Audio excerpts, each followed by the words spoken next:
Hi guys, welcome back to Mama SOJ vlog. How you guys doing? If you are new here, you are welcome, and if you are returning subscriber, God bless you as you always come back to watch my video.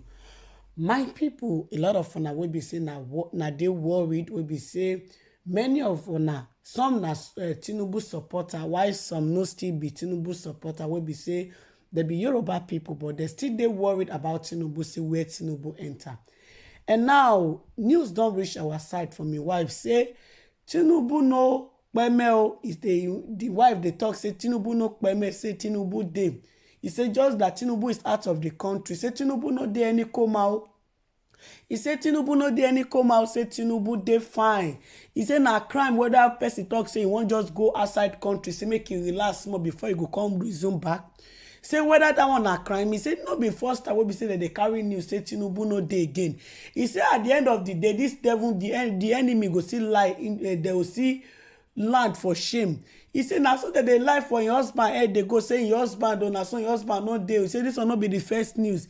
He say why Tinubu go come outside to come debunk say he never go. He say for who na Tinubu wan come debunk that rumor for say he still dey life. He say your husband get right to come out wherever anytime wey be say he won't come outside. All wetin he know be say his husband still dey fine. Nothing happen to his husband. Say your husband no dey hospital, nothing no say he dey sound, he dey fine. Tinubu make dem put mind down. The only asiwaju wey they get for Yoruba land na him be this Tinubu, and Tinubu dey for the Yoruba people. He say the people wey dey carry news waka dey go say Tinubu don go. He say those people no be truth na they talk. He said because these people dey against Tinubu progress, they no want make Tinubu become president. That is why they sit down to forge the news say Tinubu no dey again. And they let us understand say Tinubu na person wey be say sometime he go just decided to say he wan go holiday, say he just wan dey on his own. Anybody wey dey work for life, he need holiday. And the person fit decided to say he wan spend the holiday for Nigeria. If he decided say okay, he wan go another country to go spend the holiday. So far say no borrow money from person, na him money na he dey use. So for people to come decide say because Tinubu never appear for any live TV, to come conclude say okay, Tinubu no dey again, say na so Tinubu don go. He say na do that they do themselves, that they deceive themselves. He say because Tinubu go only come outside the time wey be say he wan come outside. He no go come outside because say he wan please people or to answer wetin people dey talk about am. He say Tinubu go come outside when the time reach to come outside. He say for now Tinubu decided to say okay, he wan just relax, prepare himself for him people, and everything wey Tinubu dey do now, na him people now he dey work for. He said because if the right time come wey be say Tinubu go come out, he go come out. He say a lot of people dey talk say whether Tinubu no dey talk put for wetin dey for ground, whether Tinubu no dey talk put for wetin dey for ground. He say Tinubu don fair talk put for wetin dey for ground before this matter of Igboho come happen.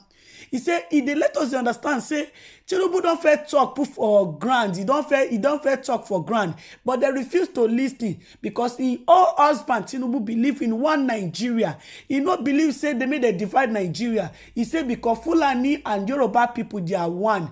He say if there is something wey be say they go wrong, wey be say they no good security for Nigeria, it's what they need to talk about, wey be say people go protest about. But when it comes to divide for Nigeria, say anybody wey be say decided to come and say okay, he won't go for separation of Nigeria, say make dem separate. He said his husband no put am for that kind of time. He say oh, if election time come, the time reach wey be say his husband go speak for him people, he go speak.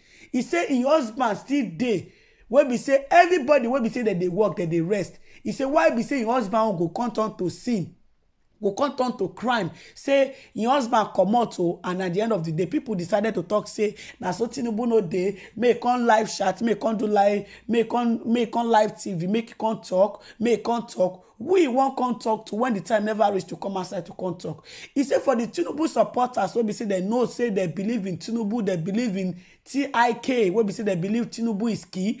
Those one wey be say they be Tinubu supporter, wey be say they stand for Tinubu, say if Tinubu no become president for 2023, nobody else. Those one in they let them, they know, say make they continue to dey show their support to his husband Tinubu. He said because our own husband Tinubu dey life, and nobody go fit take his husband life if the time never reach.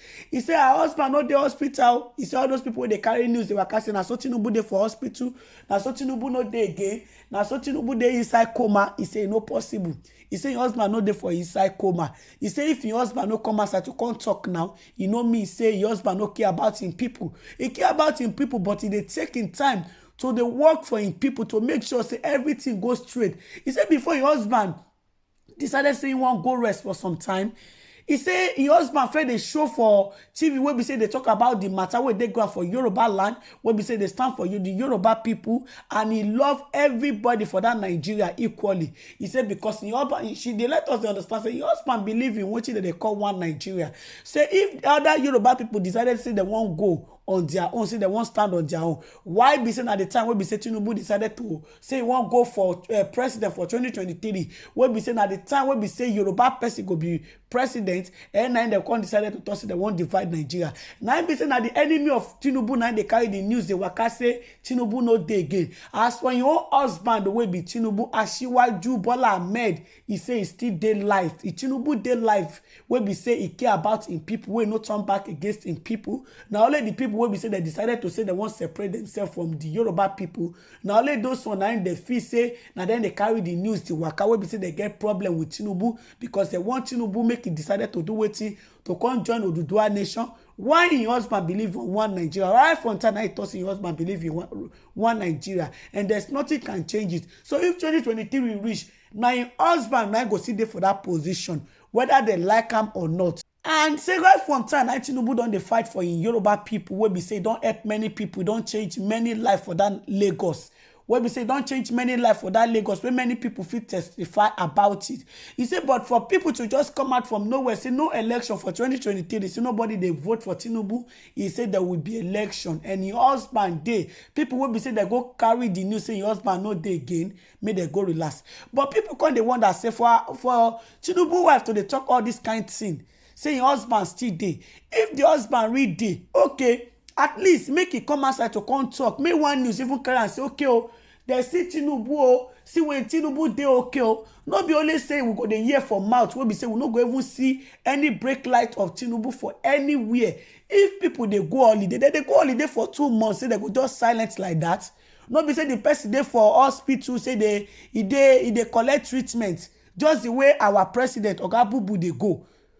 Na only person wey dey sick na go talk say okay oh, the doctor talk say for 6 months you need to dey hospital dey treat yourself, make you forget yourself. How person go just say he wan go for break for 2 months plus and he never come back, and he dey talk say Tinubu dey? Because if Tinubu supporters no still see Tinubu, e come make them dey lost hope, because many people still believe say Tinubu na be the option B. And why people feel say whether option B or no option B, say na their Oduduwa na they want. And the Yoruba people, whether they support Tinubu or not, they really want to know where Tinubu enter.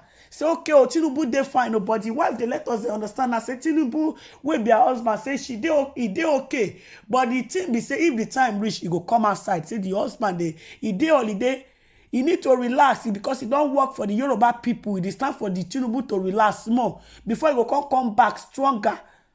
And the Yorubas people, they feel say the matter no come go straight because when the answers time come, that time when they talk say na Tinubu do something, Tinubu quick come live TV come talk say na be the Jagaban of Lagos. So people they worry say make Tinubu come outside to come talk to people, say okay oh, at least if you no fit talk about say in day life, make it still put mouth for all the thing wey be say dey happen for Yoruba land, the way that they oppress in people. If truly say Tinubu they stand for in people, say na because of in people now he won't become that president, say they fight for in people. So my people, make I live on my people. Now this one I me got to talk about this matters. I hear this news now to make I carry and come share am with una.